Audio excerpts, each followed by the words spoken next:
Welcome to the Bookworm Duo, where we explore a variety of books. Sounds fun. Let's get started. Okay. Today, we're going to take a deep dive into Otter Country by Miriam Darlington. Oh, cool. It's a captivating blend of memoir and natural history, where Darlington goes on this quest to understand these elusive creatures Right. and the landscapes they inhabit, and just how human perception shapes our relationship with them. It's pretty remarkable how she just seamlessly weaves her personal experiences with some in-depth research. It's Yeah. not just about like observing otters, is it? No. She delves into natural history, cultural insights, Right. even offers a touch of literary criticism. It's a very layered narrative, for sure. Yeah. And it all starts with this incredibly vivid encounter she has with a wild otter in Scotland. Okay. So picture yourself on this crisp June morning. All right. You're exploring the rugged coastline, and suddenly, right there in front of you, What? an otter. The way she describes it, you really feel the tension and surprise as if you're right there with her. Mm-hmm. So the otter's initially asleep, like jolts awake. Oh. And Darlington humorously kind of muses that it might have even mistaken her for a larger otter. Oh, wow. She goes on to describe its kind of lumbering gait on land, Oh, interesting. which I found surprising. Then in an instant, it just vanishes into the water like it was never there. Wow. Which you wonder, it's like, what else lies beneath the surface? Absolutely. Yeah. Yeah, that seamless transition between land and water, it's a real hallmark of otters. They truly are masters of both worlds. Yeah. It's like they belong to a secret hidden realm. Yeah. And this encounter sparks Darlington's determination to unlock those secrets. Right. But she realizes that her journey kind of needs to go beyond observation. Okay. She has to confront and challenge the myths and romanticized images that have shaped how we perceive otters. Yeah. You know what I'm saying? Precisely. She dives into books like Tarka and Ring of Bright Water. Oh, yeah. While beautifully written, they perhaps presented a sort of overly idealized view of otters. I see. They captured the public's imagination, Right. but potentially obscured the realities of their wild nature. That's interesting, isn't it? It is. How these cultural narratives can, like, influence our understanding of wildlife. So she sets out to experience otters on her own terms. Yeah, she wants to find, the true camus fauna, Okay. the real-life setting of Ring of Bright Water. Okay. And that journey takes her to Sandyke Oh, wow. on the rugged west coast of Scotland, Right. a place known for its breathtaking beauty, but also infamous for its relentless midges.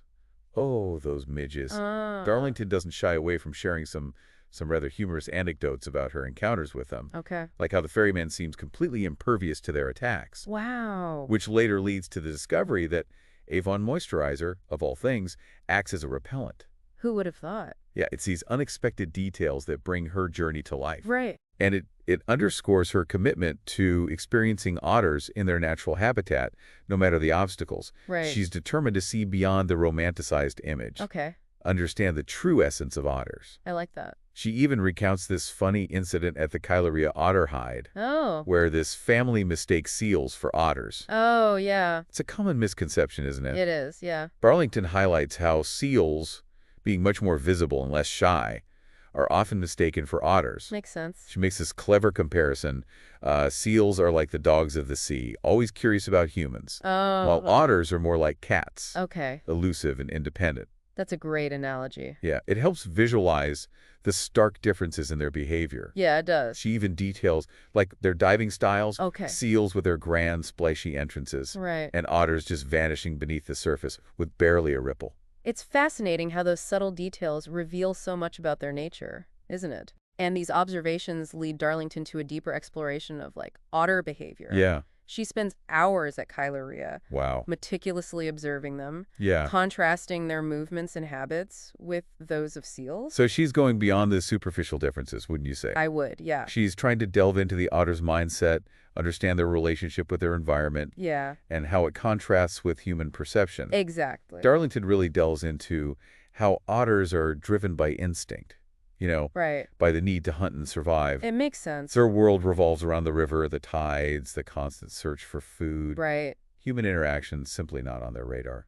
It's a humbling perspective, isn't it? It is. To realize that we're not the center of their world. No, we're not. Darlington even goes as far as swimming in the frigid waters of Sandade, Oh, wow. attempting to, like, experience the world from an otter's eye view, as she puts it. Yeah, that's such a powerful image. It is. It speaks to Darlington's dedication to moving beyond human-centric perspectives. Yeah. And truly immersing herself in the otter's reality. Yeah, for sure. And it's through this immersion that she begins to appreciate the otter's inherent wildness, Yeah. their need for distance from human interference, Right. and it dawns on her that our admiration for them Yeah. can be a double-edged sword. That's an intriguing point, isn't it? Yeah. This admiration, while well-intentioned, Sure. can lead to, like, misunderstanding and potential harm Yeah. if we don't, like, understand the boundaries that need to be respected. It's a delicate balance, for sure. Yeah. Darlington's experience reminds us that true appreciation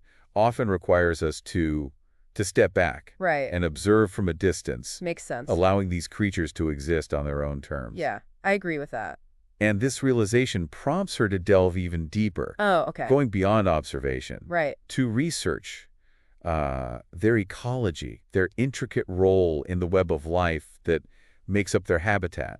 So she embarks on this fascinating exploration of the mustelid family, Oh, interesting. which may surprise you to learn includes badgers, weasels, Oh, wow. and even wolverines. I had no idea. Yeah, It's amazing how interconnected the natural world is. it really is. And Darlington meticulously describes each member of the family, Okay. highlighting their unique adaptations Yeah. and how they've evolved to minimize competition for resources. Mm-hmm. She contrasts the pine marten, which is primarily arboreal, with the badger, a skilled burrower, and the weasel, a swift ground hunter. Wow. Each species has carved out its own niche within the ecosystem. It's a reminder that nature is a master of balance and efficiency, Absolutely. but that balance can be easily disrupted. Oh, right. Darlington brings up the mink, Oh, yeah. a non-native mustelid Okay. introduced to Britain, Right. which has, like, wreaked havoc on native species, Oh, no. including otters. The mink is a stark reminder of how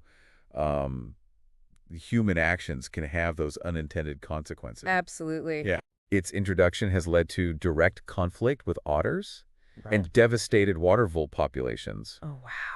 Darlington's research underscores the complex interconnectedness of ecosystems Yeah. and the importance of understanding these relationships. It's a crucial lesson for us all. It is. Through her research, Darlington gains a deeper understanding not just of individual otters, Right. but the vital role in the ecosystem, Yeah. the challenges they face, and how human activities impact their survival. Absolutely. And this deeper understanding leads her back to the literary world, Okay. to Gavin Maxwell and his renowned book, Ring of Bright Water. Oh, yeah. But this time, she approaches it with a more critical eye, I see. informed by her own experiences and ecological knowledge. Okay. She revisits Maxwell's captivating descriptions of Midgeball, his pet otter, swimming underwater. Mm-hmm. The prose just beautifully captures the otter's grace and agility. It does. But Darlington also examines the tragic fate of Midgeball. Oh.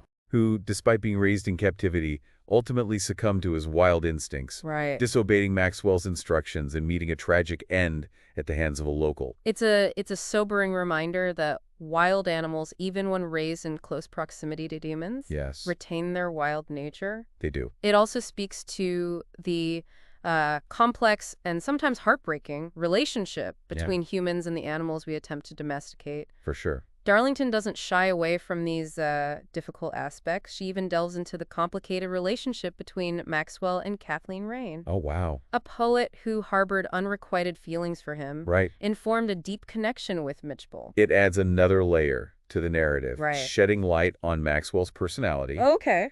and the motivations behind his writing. Darlington's willingness to explore these nuances makes her own journey all the more compelling. Absolutely. She's constantly challenging assumptions, Yeah, moving beyond romanticized notions, right.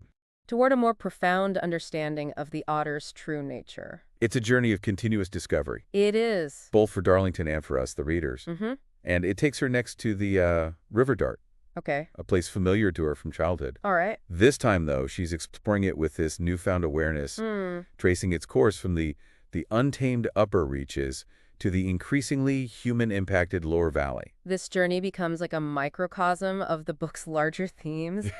Darlington paints this vivid picture of the river's pristine source, Right. ancient field systems, Yeah. and the ever-present evidence of human interaction with the landscape.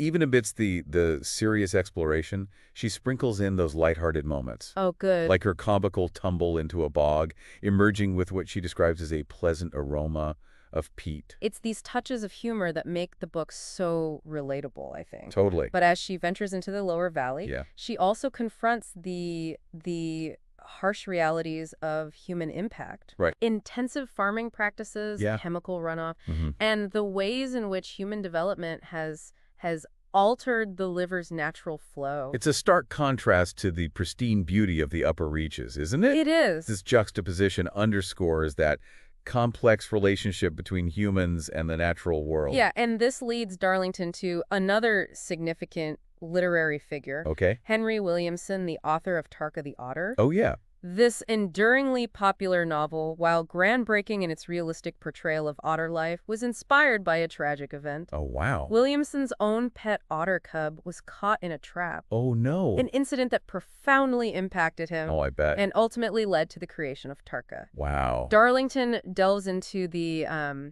significance of Williamson's work, but she also touches upon his controversial political views, Okay. which emerged later in his life. It's a reminder that even our understanding of nature is filtered through the lens of human experience, isn't it? It is. With all its complexities and contradictions. Right. Darlington's journey continues to take unexpected turns, leading her to a suburban garden, Okay. where she witnesses an otter attempting to raid a fish pond. It's remarkable, isn't it? It is. Seeing otters thriving, even in these, human-dominated landscapes, Yeah. it speaks to their adaptability. Yeah. But it also, prompts us to think about the increasingly blurred lines between urban and wild spaces. Absolutely. And then she ventures to Northumberland, Okay. a region where otters have made a remarkable comeback Wow. due to extensive cleanup efforts and the restoration of wetland habitats. That's encouraging to hear, some of these success stories. It is. She meets Kevin O'Hara, Okay. an expert otter tracker who shares his knowledge and passion for wetland conservation. O'Hara's work is a testament to the positive impact we can have when we prioritize environmental protection. It does offer a glimmer of hope amidst the challenges. It does. She also revisits the Shared Earth Trust, Oh, cool. a nature reserve she helped establish years earlier. It must have been an incredibly heartwarming experience for her. I bet. Seeing firsthand the positive impact of conservation efforts Yeah. as otters return to the area. The Shared Earth Trust represents a tangible example of how human intervention can facilitate the regeneration of wild nature. Yeah. It's a place where Darlington reconnects with her past Mm-hmm. and sees the fruits of her own conservation efforts. And then she has this incredibly moving encounter with a mother otter and her cub foraging in this frozen landscape. It's a scene that beautifully captures the otter's resilience and adaptability. It does. The cub, mimicking its mother's actions, Right. learns essential survival skills in this harsh environment. It's a poignant reminder of the cyclical nature of life, the passing on of knowledge from one generation to the next. Yeah, that's beautiful. But Darlington's journey isn't always filled with these idyllic moments. Right. She also finds herself observing an otter autopsy, Oh, wow. a stark reminder of the challenges these creatures face in a human-dominated world. It's a difficult but necessary part of her journey, isn't it? I think so. She doesn't flinch from the graphic detail, No. the smells, the otter's injuries. It's a sobering experience, forcing her and us as readers Yeah. to confront the fragility of life Mm-hmm. and the consequences of human actions. And yet, even in the face of these harsh realities, Right. Darlington ends this section of her book with a message of hope. Oh, good. She highlights the otter's resilience, Yeah. the ongoing efforts to protect and restore their habitats, Mm-hmm. and the positive changes in river management and wetland conservation. She leaves us with a sense that, despite the challenges, Yeah, there's still room for optimism. absolutely, yeah. Her journey is a testament to the power of observation, Right. research, Mm-hmm. and a deep respect for the natural world. It's a call for us to, engage more thoughtfully with the environment Yes, and consider the impact of our actions on these incredible creatures. it is.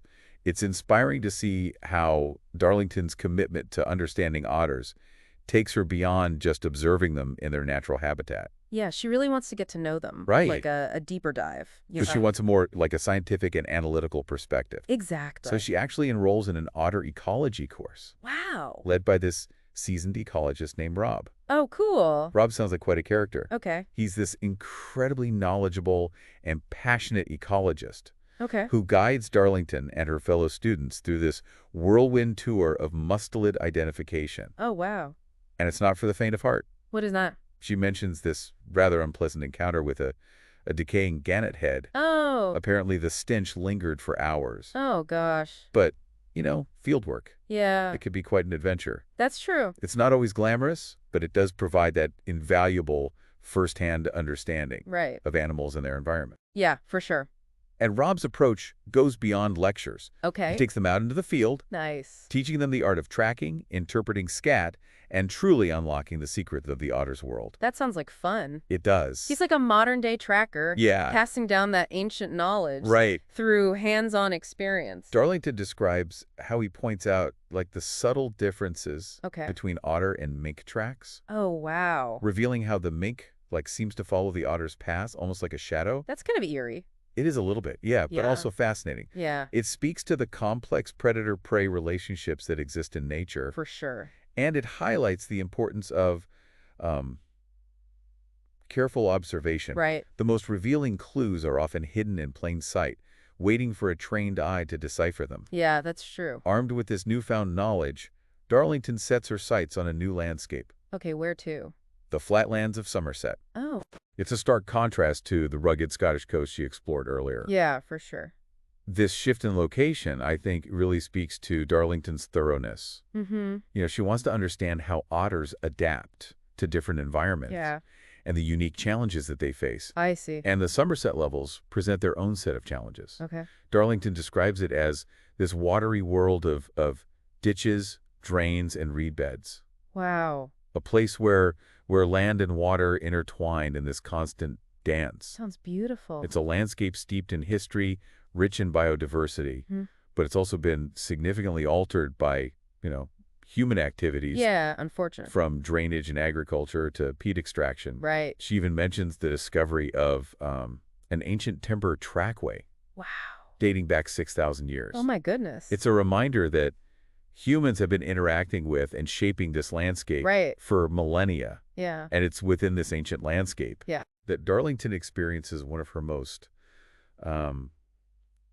magical otter encounters. Oh, cool. She's patiently waiting in a hide, and she sees this shape moving through the water. Oh, wow. Leaving that distinct V in its wake. I can picture it. Her description of the water is so evocative. Yeah. She writes, all the colors of night, black peat mingling with algae, reeds, and mud. You can almost feel the stillness of the mystery of the marsh. Absolutely. And then out of this darkness, the otter emerges. Yeah, it's a fleeting glimpse, but enough to, send shivers down your spine. Oh, yeah, for sure.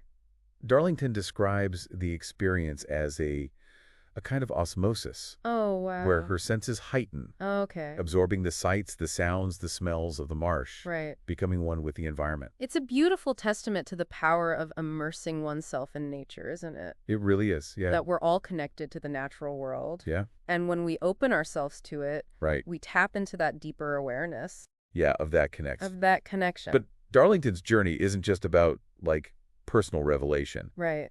She's also driven to understand the challenges that otters face. Yeah. The impact of human activities on their survival. Right. And how we can contribute to their conservation. So she heads north again. She does. Where to this time? To Northumberland. Okay. This region has witnessed this remarkable resurgence of otters. Oh, wow. Thanks in large part to this massive cleanup effort. Okay. And the restoration of polluted rivers. This part of the book is particularly fascinating because it really highlights those positive changes that can occur when we prioritize environmental protection and invest in restoring damaged ecosystems. It's so important. She meets Kevin O'Hara. Oh, yeah. A wetlands conservation officer who's dedicated to protecting these vital habitats. He's also a skilled otter tracker. Nice. Who shares his expertise with Darlington. O'Hara's work is like a beacon of hope. I agree. He's not just studying otters.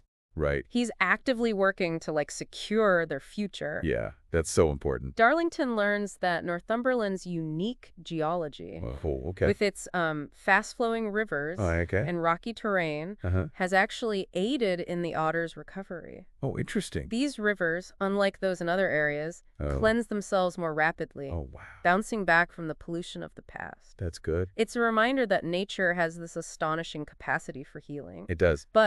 But we need to create the conditions for that healing to take place, Right. to reduce our impact, and give nature the space to thrive. It's so important. Darlington's exploration, it doesn't stop at rural landscapes. Oh, right. She's also captivated by the surprising presence of otters. Oh, wow. In urban environments. Really? Yeah, she recounts this incredible encounter in Newcastle, Wow. where otters have been spotted in the heart of the city. What? Near pubs, shops, even suburban gardens. Imagine looking out your window and seeing an otter trying to get into your fish pond. I know. It's a testament to their adaptability, isn't it? It is, yeah. And their ability to, like, find pockets of wildness. Yeah.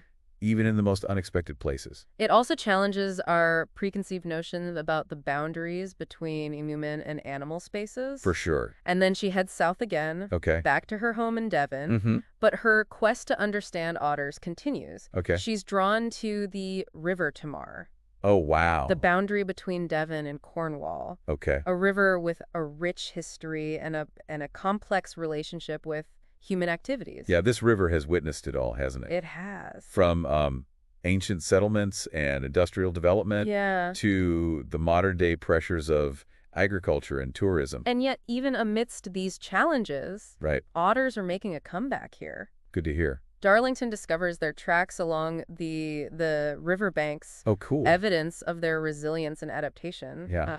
She describes this particularly beautiful spot where the river curves around a vineyard. Oh, nice. And there in the soft silt, she finds the tracks of a mother otter and her cubs. That's beautiful. It's like a moving image that speaks to the enduring power of nature. He even draws a parallel between these otter paths and the Lonans. Okay. Ancient trackways used by Cornish fishermen to access the sea. It's a beautiful metaphor for the interconnectedness of human and animal lives, you know? Yeah. How we share this landscape, often following similar paths. Yeah. Even if we don't always realize it. Right. But these paths, they aren't always easy to navigate. Yeah, unfortunately not. Darlington also confronts the harsh realities of otter life, the dangers they face from traffic, from pollution, from habitat loss. She recounts this heartbreaking incident. Oh, no. Where a mother otter is tragically killed by a car. Oh, wow.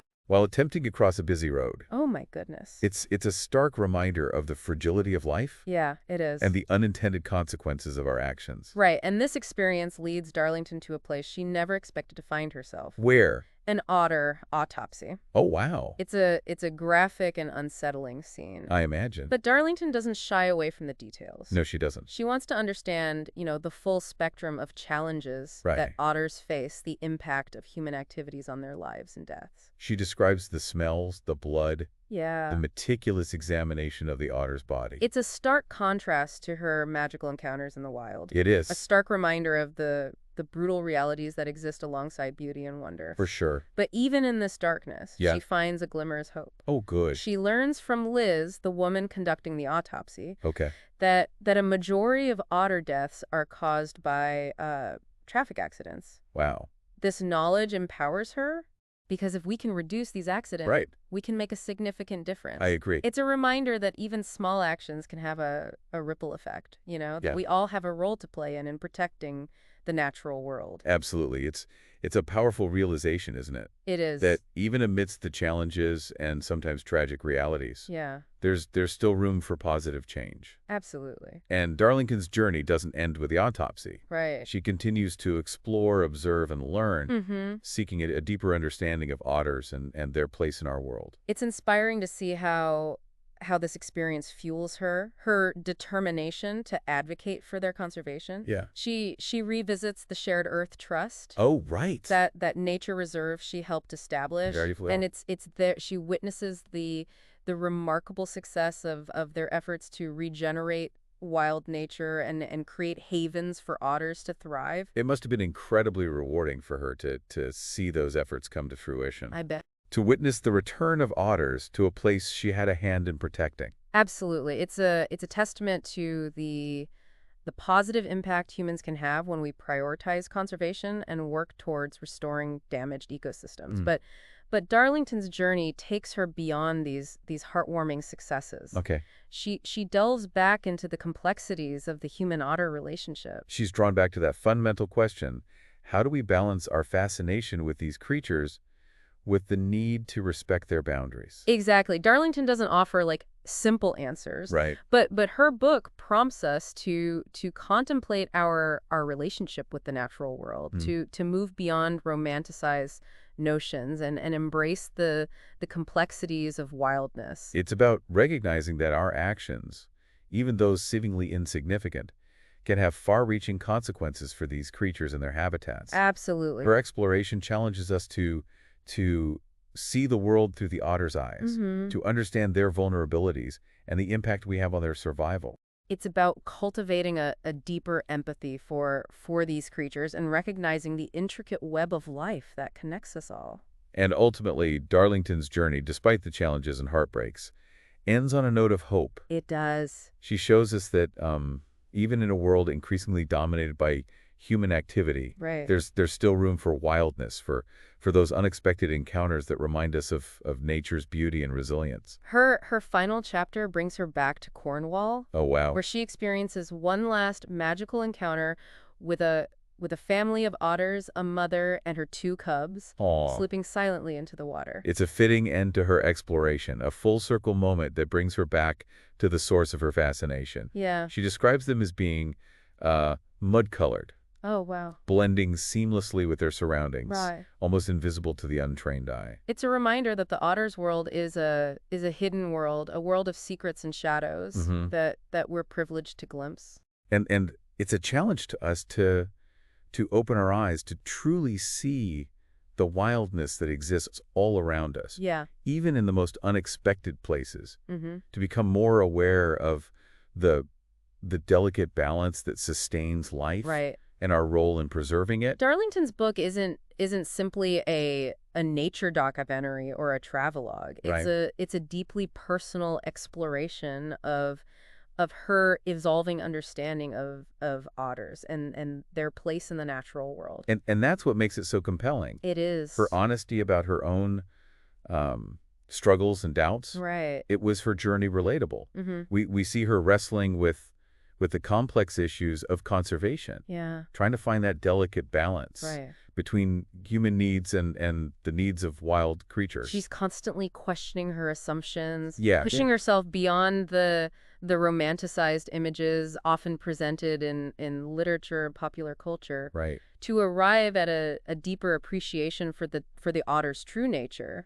So what does this all mean for us, those of us who might never have the opportunity to see a wild otter in its natural habitat? I think Darlington's book serves as a call to action, Okay. a reminder that we're all interconnected with the natural world, Mm-hmm. and our choices, big or small, Yeah. have consequences. Right. It encourages us to pay attention, to learn, Yeah. and to find ways to support the conservation of these incredible creatures and the ecosystems they depend on. It goes beyond just otters, wouldn't you say? Absolutely. It's about recognizing the intrinsic value of wildness, Yeah. the importance of biodiversity, Uh-huh. and the urgent need to find a more sustainable way of coexisting with the natural world. Absolutely. Darlington's book is both a celebration of the natural world Right. and a wake-up call, Right. urging us to take action and protect what we cherish Yeah. before it's too late. Well, I don't know about you, but I'm feeling inspired to learn more about otters Me too. and to find ways to contribute to their conservation. Yeah. Darlington's book has certainly opened my eyes to their world. Mine too. And that's the power of a book like Otter Country. Yeah. It expands our awareness, Mhm. instills a sense of wonder, Right. and leaves us with a renewed appreciation for the beauty and complexity of the natural world. It's a journey that stays with you long after you finish reading. It does. I highly recommend checking it out. Thanks for joining us. Subscribe for more bookish adventures and hit that like button if you enjoyed the ride. Don't forget to share your knowledge, spread the word.